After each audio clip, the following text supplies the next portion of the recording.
Alexander Volkanovski just absolutely butchered and destroyed Yair Rodriguez and clean swept him in 3 rounds. And here is my broken controller that I threw across my room in an absolute rage that I was containing for the entirety of the fight because I didn't want to get ahead of myself. I didn't want to get too hyped when Volkanovski, my favorite fighter, that everyone was telling me I was going to curse because I have this Lucas Tracy curse, even though that's 4 main events in a row.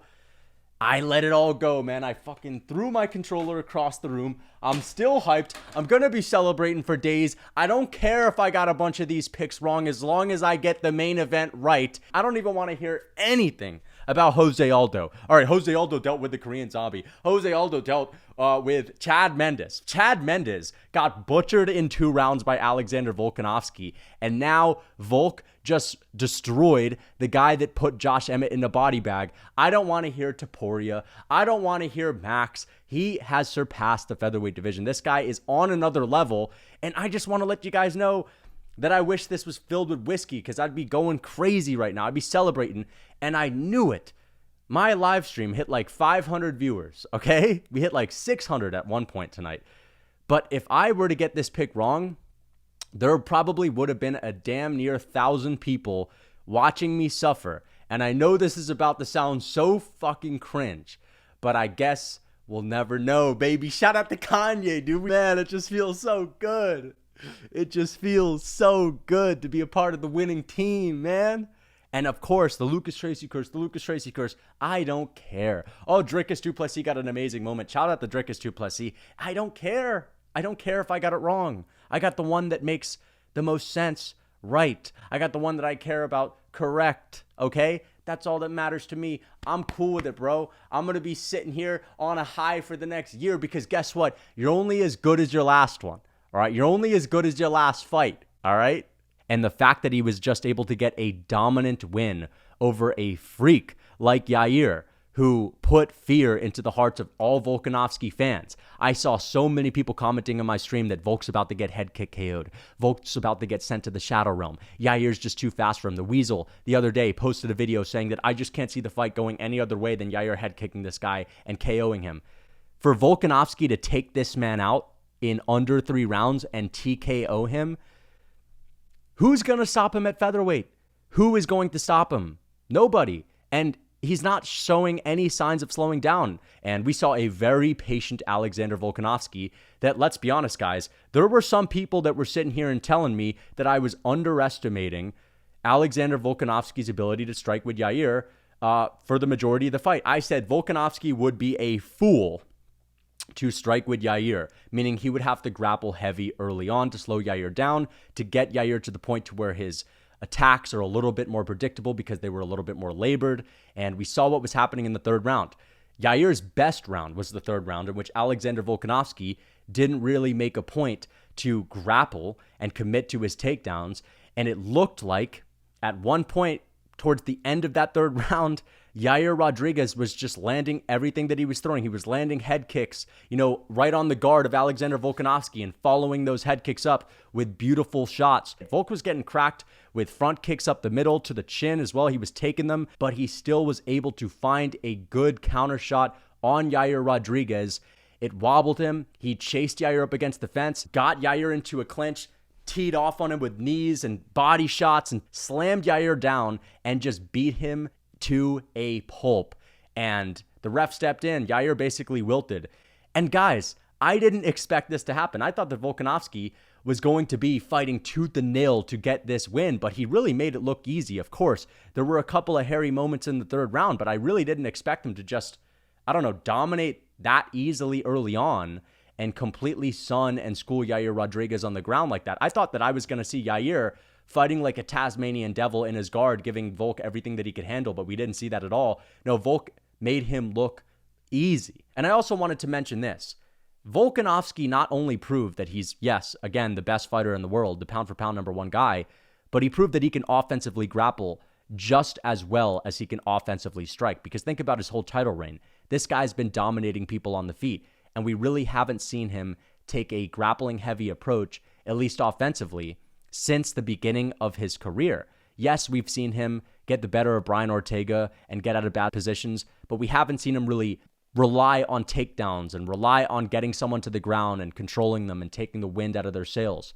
And for him to do that to a dangerous striker like Yair, it's got to be a scary sight for any of his future competitors. Because again, you either have to strike with this guy, in which if you're not Yair Rodriguez, that's going to be an absolute nightmare for you that you just can't handle either, because look at what he did to Max, and look at what he's done to everyone else that he struck with, aside from, of course, Islam Makhachev up a division. But now you have to worry about this guy inside tripping you and just ragdolling you around the octagon. And I imagine that Yair Rodriguez felt like a pathetic, puny piece of paper compared to Islam Makhachev when Volkanovski was in a clinch with him or wrapping his hands around him. And that's ultimately what won Volkanovski the fight. He made it a physical battle, which is exactly what you have to do with Yair.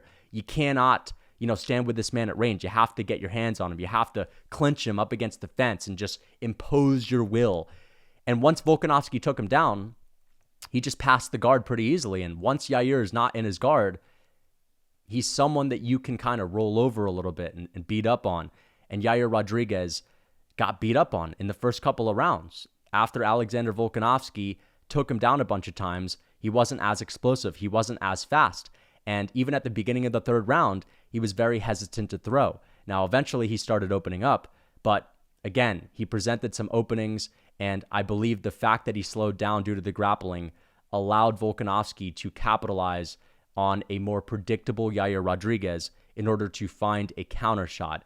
And Yair also has a granite chin, so the fact that he got TKO'd is nuts. So now that Volkanovski has proven that he can dominate anywhere at the highest level, because again, he was offensively grappling at the beginning of his career, but to be able to do it at the highest level, when a guy like Josh Emmett got butchered everywhere, it's hard to argue that Alexander Volkanovski is not the pound-for-pound number one guy when he's just been dominating everyone. Like Islam dominated Charles, but other than that, who's he really dominated? Volkanovski's been dominating Max. He's been dominating Yair, Brian Ortega, all these guys in title fights. He dominated Jose Aldo. And I know DC was piping up about how Max Holloway's the featherweight GOAT, and Laura Sanko was using all the arguments that I used in my video, and she was kind of sunning DC, but there's really not a great argument to say that there's been anyone that's has this much of a dominant career. Volkanovski has won 47 rounds throughout the entirety of his career. He's only lost 4, and he didn't lose a single one to Yair. And I thought he was going to lose a round tonight. I predicted Yair to win the first round, and Volk came out the gate and just shut him down. And we saw how patient Volkanovski was. That's another thing I want to mention. The guy was incredibly patient. I was worried that Volkanovski may have been the kind of guy that would want to go in there and prove a point. We've seen Volkanovski have a little bit of success early on against Max and Ortega, and all of a sudden he starts yelling and he starts saying, "Oh yeah, what's up now? Like, I'm too fast for you, bruh." But he didn't do any of that against Yair. He knew that Yair was someone that you can't be fucking with like that on the feet. And he even mentioned it in the post-fight speech. He was saying, dude, I was scared going into this. And it showed because of how much respect Volk had for him. So the IQ of Volkanovski was on full display as well. And you know what?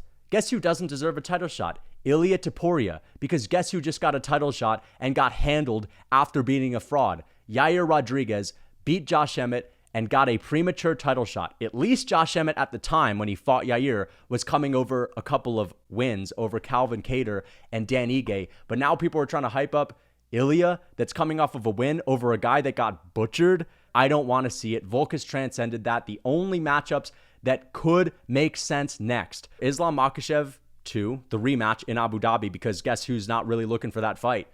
Charles Oliveira, saying that he's injured and he's not going to be ready until November or December, which sounds to me like he doesn't want that pressure on his shoulders of fighting in Abu Dhabi. So it's either Volk and Islam 2, or Volk is going to wait to see what happens with Aljamain Sterling and Sean O'Malley, because guess what? If Aljo submits Sean O'Malley in the first round, he's earned that more than Ilia Topuria coming off of a win over Josh Emmett. Now, don't get me wrong. I respect Ilia. I think he's a future champion, but he has not earned that shot definitively next. And I don't want to see Max 4 with Volkanovski. So it's either Aljo or Islam. Because here's the thing, Volkanovski needs surgery. He might need some time off. He's talking about how he wants a surgery in the post-fight speech. And we know Aljamain likes to take his sweet time every now and then. So we could see him fight Aljamain. And I'm thinking about Islam Makhachev's future in Abu Dhabi. If Charles is not going to take that fight, well, Dustin and Justin Gaethje might get into a war. They might not be ready. Guys, we might literally not see Islam Makhachev fight in Abu Dhabi because I don't think anyone's going to be able to take that fight unless Charles gets a massive payday and, I don't know, he can sack up and actually take the fight. And don't get me wrong, I love Charles Oliveira, but it looks like he doesn't want that smoke specifically in Abu Dhabi. We might not see Islam fight, but it's all good because Volk is only as good as his last one, and he's coming off of a win over Yair Rodriguez that I was terrified of, okay? I just want to get this out of the way. If you were watching my stream, I was keeping my mouth shut the entire fight. I wasn't that hyped about what Volkanovski was doing.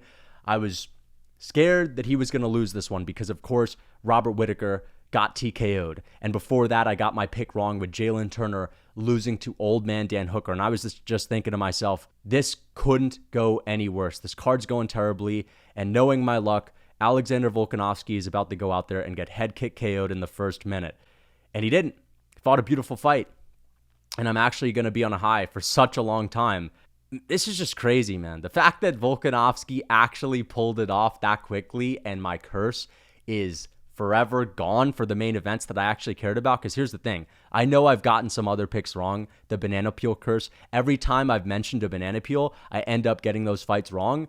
But there was something going on where I was getting all the main events wrong for pay-per-views that I care about. I got the Aljamain pick right. I got the Leon Edwards pick right. But those weren't the fights that I really cared about. For example, I cared about Izzy and Pereira. I wanted Pereira to get that one done, and Izzy smoked him. This was an instance where my favorite fighter was out there fighting, and you guys get the same feeling. Those are the ones you just hope go your way, and it went my way, and that's the fourth main event pick that I've gotten in a row, and I'm going to make a separate video for Dricus du Plessis and Robert Whittaker because there's so much to talk about, and I'm also going to talk about the card in that video as well, but I just wanted to put this one out there. Volkanovski's the featherweight GOAT. There's nobody stopping him. What's next for Yair Rodriguez? Guys, him and Ilia Topuria. And if you're an Ilia Topuria fan, don't act scared now, because if you think that Ilia Topuria could take Volkanovski out, why you got to be scared about him fighting Yair? Shouldn't he make Yair look silly too? We'll see. And I know a lot of people are writing off Aljamain Sterling's chances of getting a title shot, but we know how the cycle works. Once Aljamain Sterling, gets in the cage with Sean and he's had a shitload of hype going into that fight and he chokes him out in the first round, which definitely could happen, he's going to be on all the headlines. He's going to be in the news. And Volkanovski will be taking some time off after getting surgery. Aljamain will take some time off. I'm sure he would use that time to bulk up a little bit. I actually think that's going to be the next fight. And again, I'm thinking about Islam Makhachev, the rematch in Abu Dhabi. I don't know if it's going to happen. And if it doesn't happen, and Islam wants to wait until next year, who the hell is going to main event that card? So we are going to find out. But if Volkanovski were to lose this fight, as I mentioned earlier on in this video, there would have been so many people clowning me. So I just want to, enjoy this moment. Let me enjoy this moment before I admit all the things that I said that were wrong and I give Dricus du Plessis an apology, which I will do as well. But I'm just enjoying this one, man. The night was made right. I was feeling like shit before the main event. I even got my co-main event pick wrong, Brandon Moreno. And at least I got the one that mattered. Until next time, I hope you guys enjoy the video. What is up, guys? It's Lucas Tracy MMA here, and I want to let you guys know that I have something for you, and that's a real food cookbook. Because if you're walking around looking like Chris Dawkins, you got to get that weight off. I don't know if you think you're DC or something, but most people usually don't perform at their best when they're walking around with 30% body fat. So if you're trying to lean out and you still want to eat good, tasty comfort foods, well, you can check out my Real Food Cookbook because I've made it a purpose to have good, tasty foods that you can still eat just without all the processed bullshit, without all the processed ingredients like soy and seed oils. So guys, check out the Real Food Cookbook. Use code MMA for 30% off. The link is in my description. Don't forget that discount.